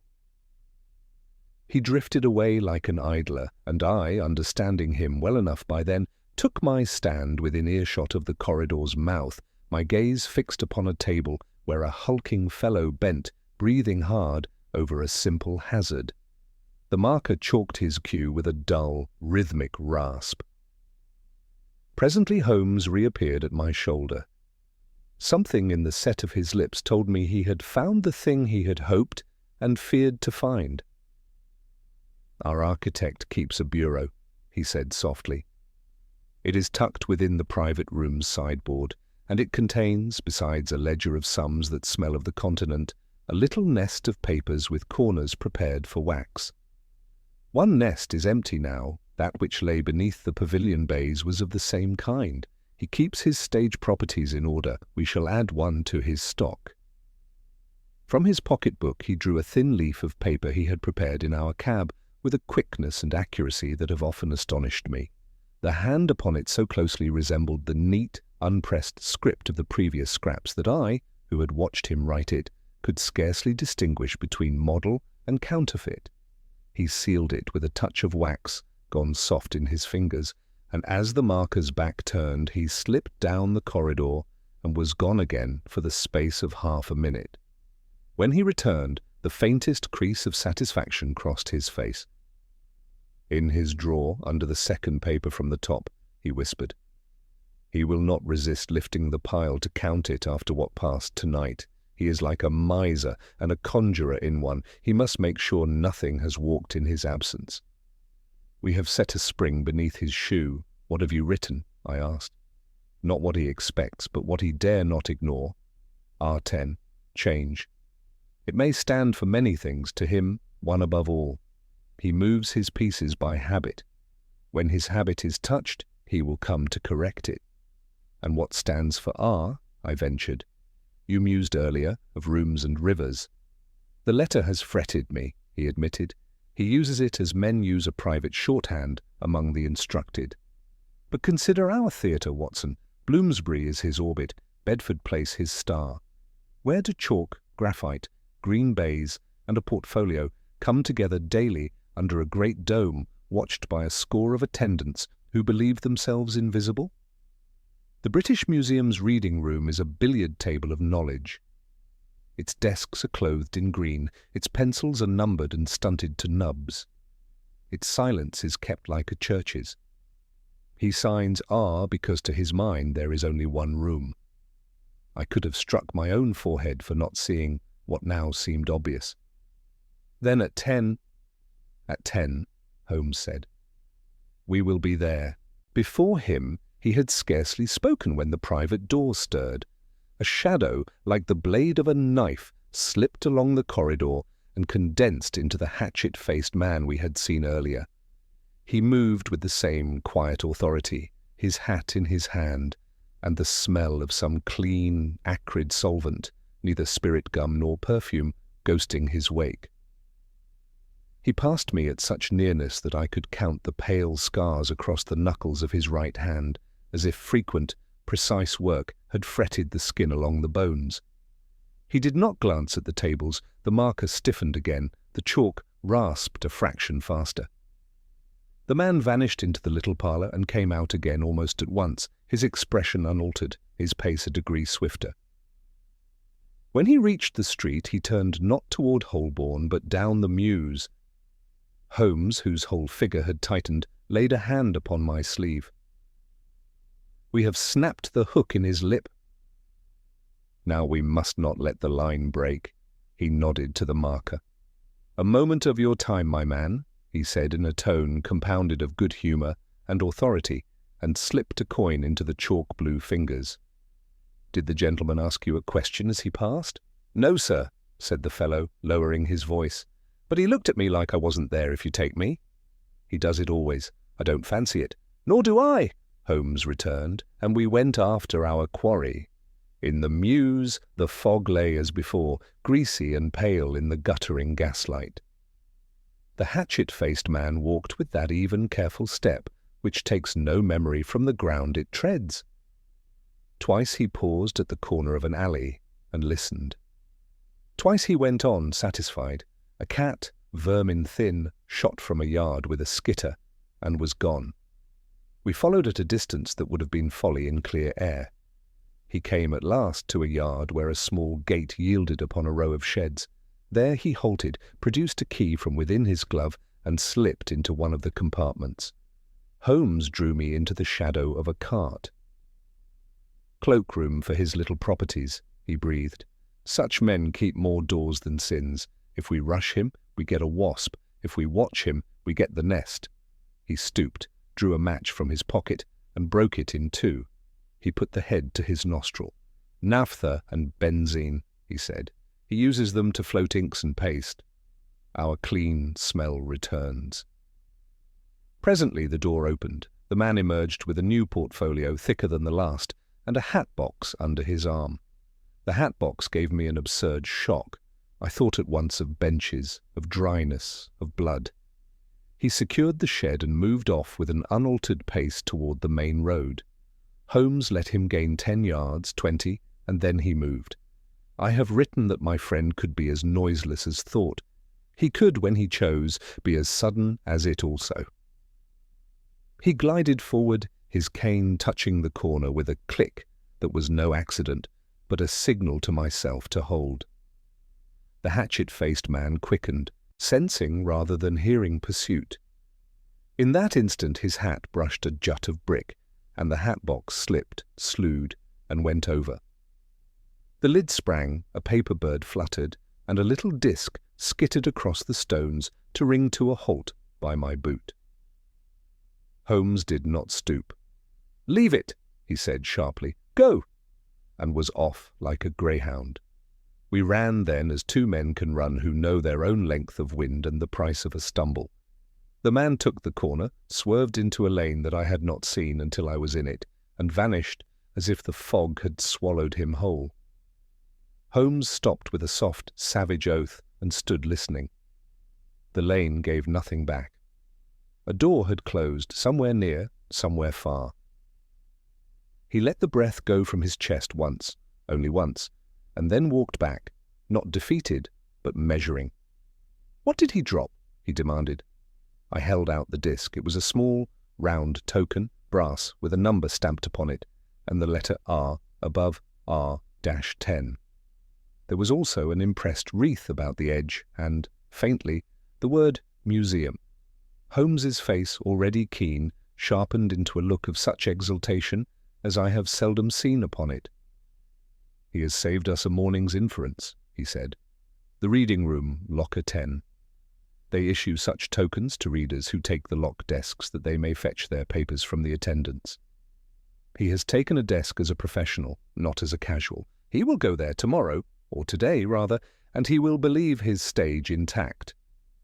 He turned the token over and gave a little crow of pleasure. "And he is careless, for all his pedantry. He keeps his token in his glove. It has cut a burr in the seam, thus those scars. Come, Watson, the Board of Trustees will not thank me for calling them from their pillows, but they will thank me less if they wake to find the Admiralty's plans copied under their dome." We go to the museum. We reached Bloomsbury as the east showed a sullen pallor through the soot of the city. The great building loomed like a beached ship, its portico a row of sleeping teeth. Holmes left me to cool my heels in the porter's lodge while he vanished into the labyrinth of officialdom with a card and a whisper. He has a way, when the public interest is engaged, of converting the proud to the practical. Within half an hour we were admitted by a nervous under-librarian whose nightcap sat askew upon a head better used to catalogues. Holmes's requests were precise and unanswerable. He wished locker 10 in the reading room to be left as it stood. He wished a certain desk, as they marked the outer ring of tables, watched by two attendants who would seem to do nothing at all. He wished a blind set to hang as if crooked at the western bay, under which one might see without being seen. He, for his part, would come at 9, take out a ticket in my name, and sit like any reader who has a pain in his back and a taste for naval architecture. The under-librarian, who had begun by protesting the sanctity of the place, ended by producing a set of passes and a key, and by whispering, with a thrill of gossip, that a foreign gentleman had indeed been making much use of the locked desks of late. "But we are not police, Mr. R. Holmes," said he, with a dignity that was more honest than pompous. "We are custodians of knowledge." "And I," returned Holmes with a bow that took in both the dignity and the haste, "am the dustman who keeps the threshold clean." We walked home as London yawned itself into day. The fog was thinning to rags. The first milk carts were out. A sandwich man slept on his own board like a cormorant on a spar. Holmes said little. I knew by the set of his features that his mind had ceased ranging and had settled, hawk-like, upon a point. At Baker Street he took up the little glove again, sniffed it, and looked at the monogram. "E.M. will not sit with folded hands," he said at last. "She is bound now by fear to the man of the hatchet. He has shown her what comes of failure. She may run to ground, she may run to him, or—" and here he looked at me with that odd grave light that came into his face when he spoke as a man to a man, not as a mind to an ear. "She may run to us. If she does, Watson, you will receive her. You will be kind. You will be firm, but you will be kind." "You have guessed her history?" I asked. "I have guessed her necessity," he replied. "The rest will follow. For the present, sleep. We have an appointment beneath a dome at 10, and I propose to keep it with every sense awake." I confess my sleep was scant and uneasy. In my short doze I dreamed of an endless green-baized ring under a sky of books, with white balls that were hats rolling silently to rest in pockets that were doors. When I woke, Holmes was already dressed in the plainest of his suits, his hair brushed to a severity that made him appear the most pedantic of readers. He handed me a ticket inscribed in my name and a small case. "If you will sit at the desk to the right of R-10, said he, "and contrive, at the scrape of my chair, to let this case fall, you will do me a service. It contains nothing more dangerous than a puff of ash and a thread. Our friend is sensitive to stagecraft. I mean to give him a matinee." We left the house with a briskness that banished the last film of sleep from my eyes. As we turned into Montague Street, a hansom drew up at the curb, and a veiled lady stepped down. She paused, as if uncertain, then came directly toward our door. Holmes's gaze flickered once to her approaching figure, and back to mine. "Go on to the museum," he said quietly. "I will be there before the hour. If the bell rings behind you as you pass, it will be Miss Marchand. And you?" "I will be kind," he said, and firm. I went. The bell did ring as I crossed the street, and a moment later I saw, in the glass of a shop, Holmes admit a slight, dark-clad figure, and close the door upon the fog. The great dome of the reading room rose above me like a sky held up by books. Light filtered down through the high panes and settled, a pale, clerical glow, upon the green baize of the desks. The attendants moved with that professional quiet which is not the absence of sound but its training. Pencils were issued, blunt, uniform little soldiers. Slips were passed to and fro, and the low susurrus of turning pages made a tide against which no single voice could long contend. I took the place Holmes had appointed, at the outer ring, a desk to the right of the one labelled R-10, and set before me the stoutest volume of naval transactions I could extract, though its contents might have been cuneiform for all I read of them. In my breast pocket lay the small case he had given me. My eyes measured the space between our desk and the central aisle. My ears, newly schooled, learned the separate footsteps of reader and attendant. Holmes arrived a little before the hour.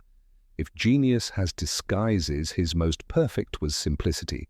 He came in as a man whose backbone had been trained by years of catalogues, hat a shade too narrow, coat brushed to severity, cuffs honest but frayed, hair parted with merciless care, and the curious, absent attention of one to whom the world is a corridor between two shelves. He nodded to the desk-keeper, took a ticket in my name from his pocket with the air of a man finishing yesterday's errand, and seated himself opposite me, 2 places away and a fraction behind, so that his eye could command both my right hand and the space about R-10 without appearing to do so. Only the faint bright point deep in his gaze betrayed that all his indolence was a mask. A quarter chimed from some far clock. The room filled as a church fills on a wet Sunday. At 10 by my watch, the outer door breathed once, and a new current entered. I did not look up at once. I had no need. I felt the small tightening that went through the 2 attendants Holmes had enlisted, the way a horse pricks a single ear when the gate clicks. Then a silence, peculiar because it lay only under one set of steps, passed along the outer ring. The man, whose footfall was so careful that it was almost inaudible, came to the counter, bent his head, and spoke a word to the keeper. The keeper, whose dignity had been a subject of some negotiation the night before, inclined his own head as if acknowledging a colleague. He produced a key, and together they moved to the row of locked desks. Holmes did not stir.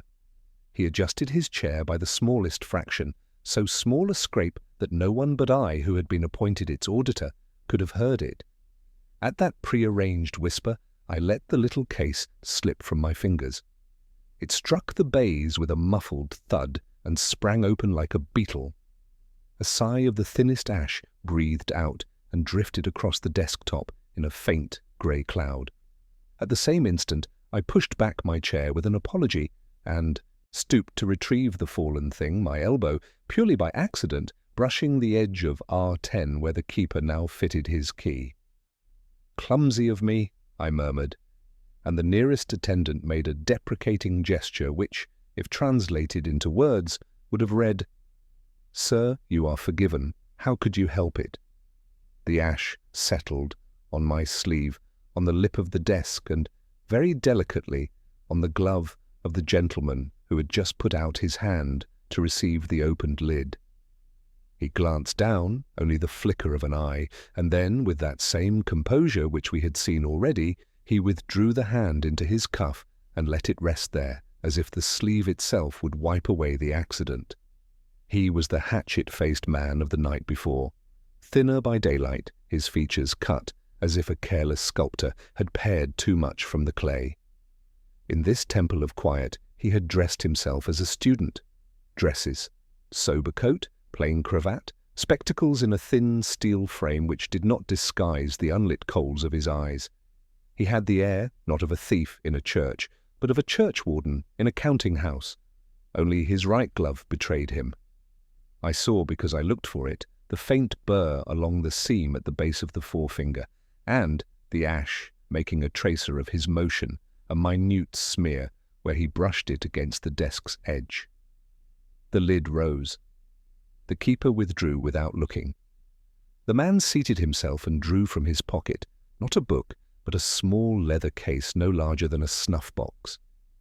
From it he took a prism of glass and brass, a camera lucida, such as draftsmen use to lay a ghost of one line upon another.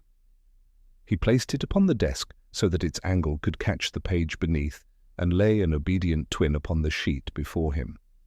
Then, from inside the covers of a volume he had brought, the Nautical Almanac, 18, its date discreetly rubbed, he produced a roll of thin drawing paper, trimmed to a neat margin, and a narrow bone folder. All this he did with the economy of a man who has practiced it where practice is forbidden.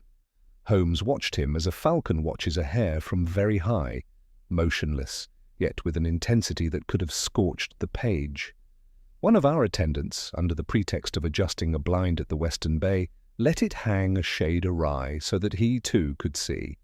The second, whose business was slips and pencils, made a grand tour of the ring that brought him within 6 feet of the man's right hand. No one else in all that great circular congregation did more than breathe and turn pages. The copying began. The hatchet-faced man laid the thin paper over his concealed original, sighted the prism, and with a pencil, one of the room's own, shortened to a scholar's nub, drew the first careful lines. Twice he paused. Twice he took from his pocket a folded rag, and, holding it beneath the desk's edge, stroked the paper very gently. The clean, acrid odour I had noted the night before, benzene, or some cousin of it, rose for an instant and was gone. He was floating the faintest of inks where paste had once held. He was, in short, doing upon the table of the British Museum what he had done upon a bench in the park, only now with a skill that would have won applause among his own. Holmes's hand moved once upon the page before him. It made the slightest scrape a metronome to my ear. I saw, only because I knew to see, the silk thread he had affixed between the lip of R10 and the underside of the adjoining desk lift and settle again, the sort of hair an ancient might have used to know that a jar had been opened in his absence. Our man did not see it. He was tracing, with a concentration that made his glove a statue even as his fingers flew. The ash had done its work. Under that pale dust, what might have passed for a reader's fastidiousness now wrote itself as a series of ticks. Here a brush, there a flick, always the right hand, always retreating into the cuff. It was not enough to seize him. Holmes is no vulgar catcher of flies, but it was enough to make the next motion decisive. He made it without warning. He rose as any reader rises who has forgotten a reference, left the prism in its place as if it would stand guard, and went with his leather case to the inner counter. He spoke in a low tone to the attendant there, and I saw the man's brows knit, then smooth, then knit again. Holmes was at my shoulder in an instant, though I could have sworn he had not moved. "Now, Watson," he breathed, with a warmth that was not excitement, but resolve. "If he asks for locker 10 by right, our librarian, being proud and obedient in equal measure, will demand his token. He does not have it. He will either hazard an alias and a bribe, or he will take fright. In either case we must force him to choose." "How?" I whispered. "By removing his third path." He closed his book softly and stood, letting his chair legs murmur on the floor. That slight sound, which would have been lost anywhere else, summoned the eye of the nearer attendant like a bell. Holmes inclined his head toward the inner counter with the calm of a man asking whether the Times has come. The attendant, reading the request he had been taught to read, turned to his colleague and said, in a voice whose resonance the dome made larger, "Locker 10, Mr. Whitey, the gentleman requires his packet for R10. It was the first voice in that room to speak a number, as if it were a name. A dozen readers glanced up. A dozen glances fell again. One man did not look down. He turned his head a fraction, no more than a leaf, turns in a draught, and in that fraction showed his face without its clerk's repose. The eyes widened, only to half a child's width, the lips parted, the width of a word unsaid. Then he smiled, a thin, quick line, as if to himself, and displayed a token he had not had a moment before. Holmes's nostril moved. He leaned to my ear without turning his head. "A duplicate. He carries, too, his own and that of a man who will not need his. The scars on the glove, Watson. The burrs were not only from a single coin. Our under-librarian will humour him for the public peace. We must be the wind that shakes his hand." The keeper, with an admirable simulation of innocence, produced a key and went again to the row of desks. The hatchet-faced man followed with the quiet of a shadow. Holmes passed me without a word and took up his place 3 desks away. When the lid rose, I saw, not because I stood close, but because I knew to see that a second roll of paper lay within, the packet the librarian had prepared under Holmes's instruction. It was of the same size and colour as the man's own, but when the light took it, the watermark of the Admiralty's anchor showed plain as a ghost beneath. The man's head bent lower. He slid his own roll beside the one within. His fingers, choosing as a thief, chooses between 2 similar pockets, closed on the watermarked sheet. Holmes moved then, not with violence, but with the authority of a man who has measured everything the room will bear.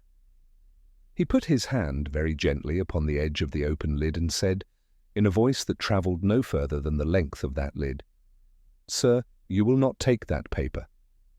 For an instant the man's right hand and Holmes's left made a tableau, the one powdered faintly with ash, the other brown and sinewed and perfectly still. The camera lucida lay between them like a small toy at a giant's feet. The man's eyes flicked once to Holmes's face, once to the nearest exit, once to the inner counter where the keeper stood, stiff with obedience. I saw, as I have seen upon a wounded creature, the calculation ripple through him, the inventory of distances, weights, prides, risks. Then the calculation hardened into will.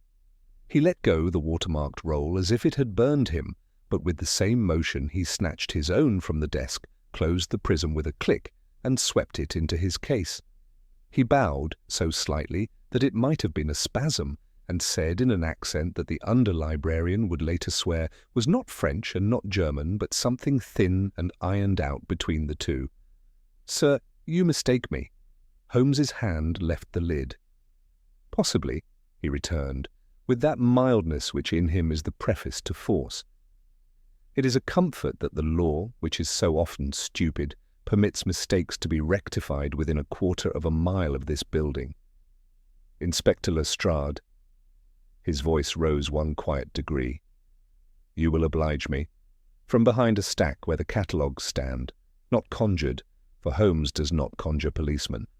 Lestrade emerged with two men, their hats in their hands, and their tickets honest as their fists.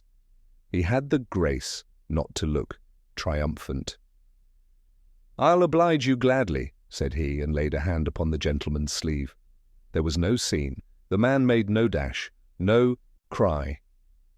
He only stood quite still, as if a coil had let go inside him. "On what ground?" he asked, in that flattened accent. "For copying a plan of a public building, in a public room, with a public instrument?" "For conspiracy to obtain and transmit restricted information," Lestrade returned, woodenly accurate, "and for murder in a court off Holborn within the last 6 hours." The man's eyes did not flicker at the second charge.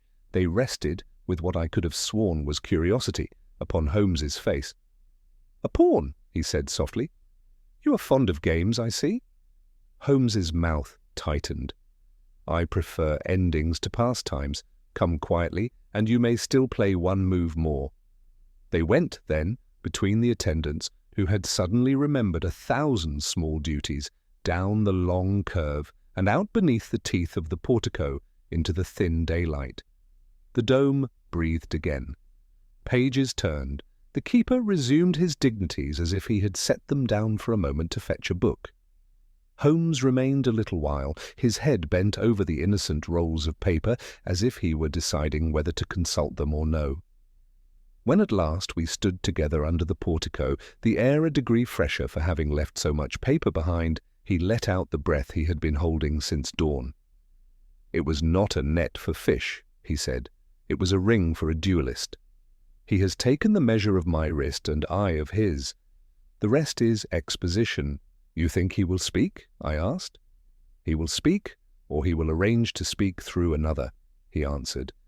"Men who contrive theatres cannot keep from writing the play's last speech, even if they must put it into another's mouth. Come, we will find Lestrade at the Yard, and if he has put his man in a cell with a good lock and a bad conscience, we may have news before noon."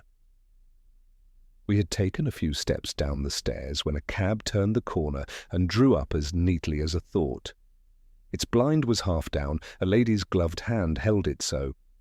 A voice, low and urgent, called my friend by name. "Mr. Holmes." He halted. The veil lifted an inch. Behind it, I saw eyes that had not slept. "Miss Marchand?" he said, without surprise. "I have come," she whispered, "to say what I should have said last night. If you do not hear it from me now, you will hear it from a rope later." He will not speak. He does not know how, but I must. Holmes looked at the dome behind us and the street before. He offered his arm with the grave courtesy he gives on rare occasions to those he has decided to save if he can. "Then we shall hear you," said he, "and we shall hear him through you." We took her confession first in the moving cab, for Holmes, when time and conscience tugged in opposite directions, contrived always to serve both. He drew the blind an inch, so that the city slid past us as a pale ribbon, and sat with his long hands loose upon his knees, his head a little bent as if to ease the weight of attention upon his neck. Miss Marchand's veil trembled with the force of what she had caged behind it. "You must not think me wicked," she began, in a voice that tried for composure, and found only speed. "Weak, yes, blind, yes, but not wicked." He made me so Holmes did not question her pronoun. "Name him." "Roos," she said, hardly above a breath. "Arnold Roos. He called himself Mr. Rayner at first. He is never one thing for long. but the other name slipped out when he lost his temper with the stout man last night. He is— Oh, he is not foreign, in the way one thinks. His words are ironed flat. He is of everywhere and nowhere. Roos will do, Holmes returned. Begin at the beginning.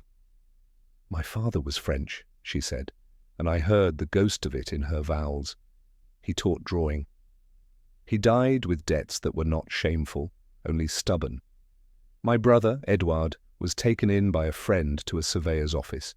He had a gift for lines. There was a mistake, no crime, only a paper sent wrong and a clerk's seal put where it should not have been. The firm could have borne it, but a rival cried scandal. Mr. Roos came then, not as an enemy, but as a saviour. He said he could quiet the rival. He had influence at the journals, friends at the clubs. He did quiet it, and then he said there was a kindness I could do for him in return. Holmes's eyelids lowered and rose once. Debt first, then duty, then chain. She clasped her gloved hands together so tightly that the kid creaked. At the first it was only messages, short notes, times and places, harmless, so he said. He taught me where to put them so that only those who knew would see. Who will notice chalk upon a lock, he said. Who will see a candle's soot in a place where candles have always been?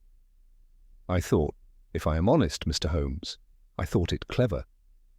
It felt like working one of those little puzzles in the magazines, only I was the pencil. When he told me to ask a gentleman to carry a case from one corner to another, I wept and refused. But he spoke of my brother, of how easily a scandal wakes if one wishes it, and I consented. Mr. Charpentier had been kind to me. He believed me when I told him it was no more than a lady's entreaty for help. I did not know what lay in the case. I swear to you, I did not. Holmes's voice, when it came, was not unkind, but it stripped away pretense like a wire draws silk. And the hat upon the bench? The blood you wiped with your 2 fingers? She flinched, and with a small, ashamed motion, touched 2 fingers of her right hand together, as if they still bore stain. He made me do it the first time to show me how. Last night at the court, it was he again. He says the police see only what is large and loud. He likes to leave small, neat wrongnesses that make the clever men follow a step to the side. He laughs when he speaks of clever men. I thought, if the cleverest man in London will only become interested, he will end it. And I, oh forgive me, I did little things to draw you nearer. The pavilion, the wax, the smears, he would have set them in any case, but I did not refuse. Holmes shot me a look that said his earlier inferences were now a chain. Each link rang true. The stout fellow? Blake, she said, and a shiver ran through the name. He fetched and carried, for pay. He was terrified of Roos and drank to stay brave. Roos despises fear more than he despises honesty. When you took the portfolio at the lamp, Mr. Blake ran to Roos like a beaten dog. Roos looked at him as if he were a bad drawing and said, "You have signed your usefulness." Then she shut her eyes for a moment and found the rest. It was as if a scarf had come alive in his hands. It was done as a man ties his cravat, and as quickly Holmes's fingers moved once against his knee. I knew that sign. He had marked the manner as a signature long before she spoke it. And the plan today? The reading room? Roos keeps 2 of everything, she said swiftly. 2 tokens, 2 notes, 2 hands to throw you off. He copies what he steals in one place and delivers another. I do not know the names of those above him. He never speaks them. But I know the place below. There is a parcel, always a parcel, left for the night mail. He will not carry it himself. He says the tide makes a better alibi than a watchman. If one thing goes wrong, if he is late, if a man stands where a man should not, then we are to change the ticket and the hand that will fetch it. You speak in his language, Holmes said. There was neither censure nor admiration in it, only an acknowledgment of how thorough a tutor necessity can be. Where is the parcel now? And what is the hand? She opened her reticule with fingers that shook and brought out a small brass disc, the twin of that which I had retrieved in the Mews, but with a different stamp. "Charing Cross," she said, "left luggage, C, 27. He gave me this last night and said, 'If the park is spoiled, we will go to the river. If the river is dirty, we will go to the road. If I am not at the room, by 10, take the C and make it A. The hand will know.' I do not know what the letters mean beyond the station's windows, Mr. Holmes, but the hand is a courier who comes in a porter's coat. He will ask for a hat box and say, 'From the lady with the gloves.' It is a game to him. He never tires of his games. Holmes took the token between forefinger and thumb and held it to the light as if the brass itself might confess. 'C to A,' he repeated softly. 'Charing Cross to Aldgate?' No, not his line. 'C to A, cloak to attendant.' He keeps his instructions child simple for those who must obey by rote. The token vanished into his pocket. A plan had found a corner in his mind and gone to ground there. 'You have not yet told me why you came.' She met his gaze through the veil. 'Because Charpentier is innocent and I am not, and because you are the only one who can tell them the difference. Because if you trap Roos, if you have trapped him, he will not speak. He tells the truth only when he has arranged the words, and he has not arranged these, but I have. And because—' Her voice broke for the first time. 'Because I could not bear another dry hat.' Holmes touched the top of his cane to the floor of the cab once. It was the nearest thing I have ever seen him make to a vow. 'You shall not see one of mine,' he said. Then, brisk again, 'We will take you to Baker Street. You will write as I dictate. We shall borrow Mr. Roos's alphabet and sign in his hand. Lestrade will require your statement presently. You shall give it, but not till we have used it.' At Baker Street he set her at my writing table with the glove she had lost beside her elbow, as if to weight her courage. He dictated without a pause, choosing words that seemed, to my ear, senseless as a nursery rhyme, until I remembered the drawer in the billiard-room and the strip of wax under the pavilion, baize. 'From O.C. is broken,' he said, and she wrote it in that neat small hand of hers. 'C to A, hat at the south window, no park, no bench, room changed, 10 turns to 9, bring the hand and burn the paper.' She looked up. It is his voice. 'It is the echo of it,' Holmes returned. 'And echoes go where voices cannot. Watson, my compliments to Inspector Lestrade. He will meet us at Charing Cross with 6 men who can pass for porters and 2 who can pass for gentlemen. One will take the south window inside the left luggage office. The other will stroll the platform as if bored by the continent. The rest will mind the hat boxes.' 'Hat boxes?' I cried, for the word had pricked me like a pin. 'The man loves his props,' said Holmes. 'He cannot resist making a small theatre wherever he goes. He will have told his hand to ask for one. We shall give him so many that his line will tangle. Miss Marchand, you will also write a second note, only 3 words, folded very small. R10. Change. We shall leave it where the drawer expects it. If Roos has planted a second plant who still breathes air we do not, he will come to sniff it. It wanted half an hour to the time when the station would grow its evening bustle to full height. We sent Mrs. Hudson with a message to the yard. She returned almost at once with a boy in blue who had outrun his own whistle. Holmes placed the notes in 2 envelopes, one to the care of a certain club steward, the other to a billiard-marking man whose fingers would recognize a coin by touch and a danger by smell. Then we set out again, Miss Marchand between us, her courage now steadier for having spent itself. Charing Cross at such an hour is a river mouth. Men and parcels pour to the platforms as if the city were emptying its pockets into the sea. The left luggage office, that odd little island where all England's trifles find themselves prayed over by a clerk, had a queue snaking before it and a warmth like a bakery. Holmes spoke a word to the man behind the grill. His eyes widened, then settled, as the sight of Lestrade in a porter's jacket steadied what the word had upset.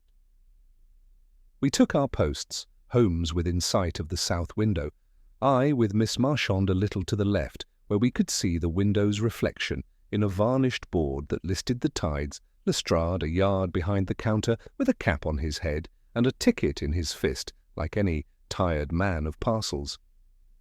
We did not wait long. A porter came with the air of a porter who wears his coat as if it were a costume, too careful in the shoulders, too idle at the hands. He had a face one forgets unless one is taught to remember. He leaned to the grill and said, in a voice pitched low for secrecy and high for prearrangement, "From the lady with the gloves." The clerk did not look at Lestrade. Lestrade did not look at the clerk. A brass token changed hands as naturally as breath. C-27, the clerk observed. The man nodded. "And A, if needed," he added, as if signing himself with a charm. The clerk turned to the wall of hat boxes, how many there were, and drew one out by its string. Lestrade's hand went to the token drawer. The man's eyes flicked once to the south window where, if he had come an hour later or earlier, a dry hat might have lain to teach him a lesson about cleverness. He saw only the dull pain and his own moving ghost. He reached. "Now," Holmes said, and the word seemed to make the very glass tighten in its frame.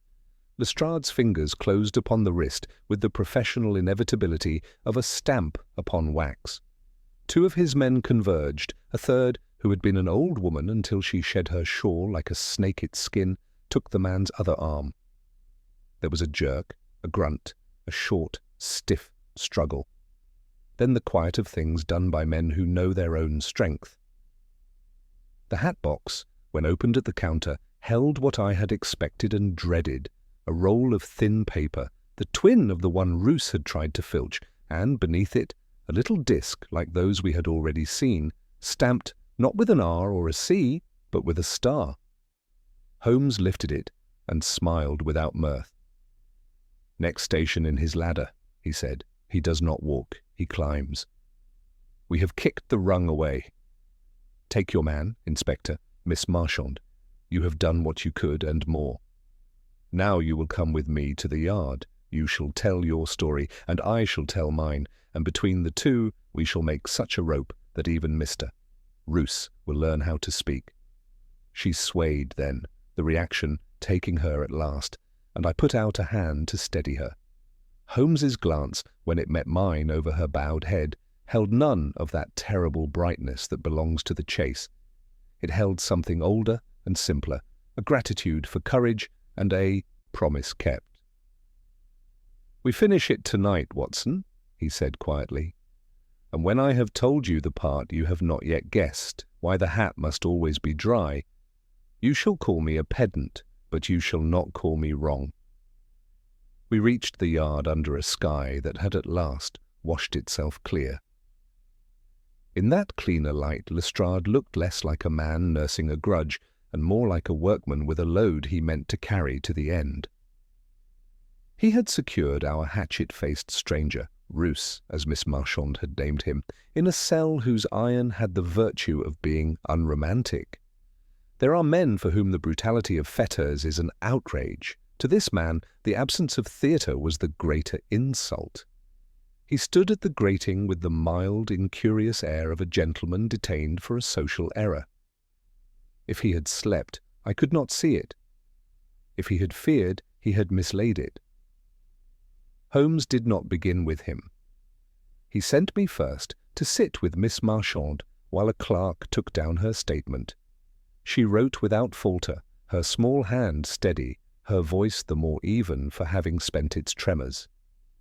Charpentier, brought from his own room, looked on with an expression I shall not try to set down, for relief of that sincerity has an indecency when made into words. Holmes gave him a single nod, which, in my friend's code, is a handshake and an absolution together. Then he went to the cell.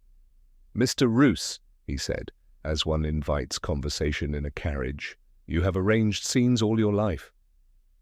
It is time you learned to attend one." Roos's eyes rested on him with a wry interest.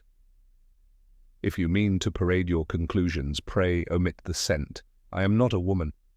I mean to arrange the facts in the order you tried to prevent, Holmes returned evenly. Inspector, permit the gentleman a chair. I find that men remember better when their feet are not admonished by stone. Lestrade, who had expected a hammer and was offered a chisel, shrugged and had a chair brought. Holmes set it where the small, high window divided the light like a blade. Then he spoke in that unhurried tone of his, by which he makes a man assist at his own dissection. "You were always at war with water," he began. "The rain threatened you because it spoils paper and it records feet. You solved both difficulties in one conceit, the dry hat upon the wet bench. You carried it in a box, the bruise upon the crown is the measure of its weight, and you placed it after the storm under the erratic shelter of a plane tree, so that any constable would say, 'It has lain here since last night,' while I said, 'It cannot have done so.' You added, beneath it, the smear of blood, 2 fingers' breadth, to supply a noise for dull minds and a whisper for keen ones. The blood, venous already oxidized, came from a rag you had damped hours before. That rag, wiped again, last night, upon a table in a court off Holborn, when you found it necessary to sign your correction upon a pawn. You are a pedant of crime. You cannot leave a page without your tiny flourish." Roos's upper lip shifted by the breadth of a hair. "You dignify a rag," he murmured. "I dignify method," said Holmes. "You moved chalk from billiard rooms to locks and ledges. You moved graphite from museum pencils to portfolios. You moved wax from candles to the undersides of tables, so that notes would sit where only your hand would find them. You perfumed the trail with benzene to float an ink here, to erase a paste's old kiss there. You kept 2 tokens, 2 messages, 2 hat boxes, 2 of everything, so that if one string broke, the other would hold your puppet up until you could tie the knot again. In the reading room, you played drafts with a camera lucida. The law might forgive the instrument. It will not forgive the drawing." "Forgiveness is not a British word," Roos observed. "No," Holmes agreed. "Precision is. You took a locker token marked R-10. When you dropped its twin last night in the Mews, you saved us an inference and cost yourself an hour.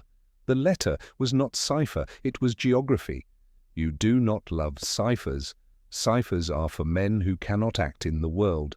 You prefer to make the world into a cipher by arranging its objects, a hat, a bench, a smear, a note under baize, a parcel in a hat box for the night mail, a courier in a porter's coat who says a phrase, like a child, at a door. And when a tool blunders, Blake, you tie a scarf as a gentleman ties a cravat, and then set a hat beside him, dry as a proverb, to inform the clever that cleverness is expected. If those words bit, they found no scream. He only watched Holmes as a chess player watches a rook travel down a file that has been open for 10 moves. "And the woman?" he asked. "What neat word will you spend on her?" Holmes's glance flicked once to Lestrade and back. "A witness," he said, "and a citizen whom your rope will not reach." Roos's eyes did not move. It was his voice that changed, scarcely, like a string brought a fraction closer to true. "You do not mean to hang me for playing with pencils," he said. "For murder by ligature," Lestrade put in with the grim satisfaction of a man permitted at last his office. "For conspiracy to obtain and communicate restricted information, for compassing acts prejudicial to the safety of the realm, for pride," Holmes finished, and somehow the word sounded heavier than the others. "You believed that if you left your hat in the rain while keeping it dry, the rain would be ashamed. You wished minds to turn where you pointed. You succeeded until you pointed at mine. The rest is paperwork. Inspector, you have what you need." Lestrade nodded to the warder, who relocked the door with a finality that has in it no romance. We left Roos as we had found him, apparently unruffled, incurious, already measuring, I do not doubt, how he might arrange his cell into an alphabet of small obediences. There are men whose souls are theatres that go dark without an audience. Roos seemed to me the contrary, a stagehand who cannot stop chalking his cues even when the house is empty. Charpentier was released before noon. The young draftsman sobbed, then laughed, then tried to apologize to us, and failed at all three with an honesty that made even Lestrade look at his boots. Miss Marchand, having given her deposition and the brass token, sat very straight and heard in silence the formal caution that would have undone a lesser courage. Holmes spoke for her when it could help, was silent when silence gave her the larger credit, and once, when the clerk's pen wavered on a petty point, said, in the gentlest tone I have heard from him, "Miss Marchand has told you the truth. It will keep its shape without your ink." In the afternoon we returned to Baker Street. The fog, having wasted the morning in sulks, had withdrawn to the river like a tired conspirator. Holmes lit his pipe with a match that he let burn down near his fingers, as if to taste the heat for proof, and took from his drawer the tiny flakes and slips he had gathered as we went, the wax with its cotton thread, the ash that had mapped a boot, the faint chalk from a lock, the little fragment of paper that had first said He laid them in a row as a man sets out the chips of a broken plate to show that no piece is wanting. "You see, Watson," he said at last, "why the hat's dryness mattered more than the blood's redness. The red was a lure for the eye, the dry was a contradiction for the brain. All the world will attend to a stain. Few will stop to ask why the rain did not attend to the felt. It is the negative that speaks to me, the footprint that is not there, the dog that does not bark, the hat that refuses to be wet. There is no elixir in it, only that men who act under a law of weather, of habit, of fear, betray themselves when they pretend to be exceptions." "And Miss Marchand?" I asked, for the question, which had sat in me all day, could not be denied its voice. "Will the law be an exception for her?" "She will be charged," Holmes said. "She will plead and be heard. There is a distinction, small but vital, between the hand that holds a note and the hand that ties a scarf. The Crown will see it if the Crown is wise. If it is not, I shall instruct it. Charpentier will testify. Lestrade, who has his pride but not malice, will speak to what she prevented once the net closed. This afternoon, at the station, last night, at the court, when she hesitated long enough for us to hear. And if all that fails, I have some little influence with a Home Secretary who is less stupid than his enemies hope." He rose then, restless at his own compassion, as at any other warmth, and crossed to the mantel where his violin lay. He took it up, turned it once in his hands as you might turn a hat, to see whether the rain has marked it, and set it down again. "No," he said, half to himself. "Not today." He paced once, twice, and came to stand where the light fell slant and thin upon the arm of his chair. "The Admiralty will take back its plans," he went on, practical again. "It will burn them and draw them again with fewer hands and better locks, and believe the matter ended. It will not be ended. There will be another Roos, less fond of flourishes perhaps, more patient in his vanities. It is the business of such men to show us the holes in our habits. It is my business to see the hole before they put their finger through, and mine," I said, for I could not resist it, "to record where you looked." He gave me that quick, crooked smile which is his rarest and kindest gift, and to remind me, when I become insufferable, that I once pursued a murderer by means of a hat. A cab drew up below at that moment. A light step on the stair, a tap, Lestrade again, the dust of the yard already back upon him like his native soil. He brought news in the clipped phrases of his tribe. The courier from Charing Cross had given up a name. The left luggage clerk had found 2 more boxes with stars. A man at Cannon Street, so the star meant, had waited for a hand that did not appear, and had waited in handcuffs thereafter. Roos had said nothing, neither denial nor boast, save to ask, with the smallest polite curiosity, whether his hat had been preserved. Holmes's lip twitched. "Tell him," he said, "that it has been thoroughly aired." When Lestrade had gone, the house settled. The lamplighter passed, touching flame to glass the way a watchmaker kisses balance wheels to life. The street accepted evening. Mrs. Hudson made the noises that mean tea and a stolen biscuit for a man who has forgotten to eat. I sat with my notes and found, with a small shock, that they had arranged themselves with the inevitability which is the reward of a case truly understood. That happened seldom enough to be noticed. Holmes, who had been staring at the fire as if it were a map on which the embers were ports and the ash seas, spoke then with that absent softness which makes a remark into a curtain call. "There is a paradox in justice," he said. "It must be public to be trusted and private to be exact. The crowd is rightly pleased that a villain is put behind iron. The conscience is rightly troubled until it has rescued, where it can, the weak who were used to make a villain strong. We have done both today, not because we are virtuous, Watson, but because we were attentive. Virtue spends itself. Attention is a capital." He looked up, found my eye, and added more lightly, "And now if you will have the kindness to note in your account that Inspector Lestrade was punctual at the British Museum, and that Mr. Hobson of Bond Street will doubtless sell 3 hats for everyone he sold last week, you will have done justice all round. I shall content myself with a pipe, and the thought that there is rain on the way, and that for once it will fall where it is due." "Where is that?" I asked, smiling. "Upon Baker Street," said he, "and not upon any bench in Regent's Park."